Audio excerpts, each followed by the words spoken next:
جو لیڈر ہوتا ہے وہ سب سے پہلے اس کی بڑی سوچ ہوتی ہے. وہ اپنے خوف کے اوپر قابو پاتا ہے کہ جو بھی ہو میں وہاں پہنچوں گا. اس کا کردار اس طرح ہوتا ہے کہ لوگ اس کی عزت کرتے ہیں تبھی اس کے ساتھ چلتے ہیں. وہ صادق اور امین ہوتا ہے, سچا اور امانت دار. اور پھر وہ اپنی ذات کا نہیں سوچتا, وہ اپنی سے بڑی سوچ رکھتا ہے. جو اللہ کے سارے پیغمبر لیڈر تھے, لاکھ سے اوپر اللہ کے پیغمبر آئے, سب لیڈر تھے, سب انسانیت کے لیے آئے, کوئی اپنا نہیں سوچ رہا تھا.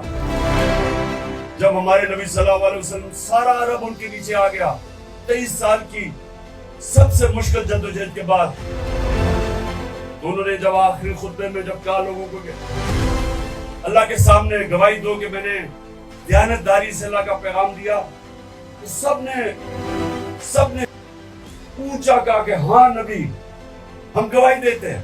پھر انہوں نے رونا شروع کر دیا, کیونکہ ان کو پتا تھا کہ وہ ایک پیغام لے کے آئے تھے اللہ کا, رب وہ ان کے ساتھ نہیں ہوں گے, کہ وہ اپنے اللہ کے پاس جانا چاہتے ہیں.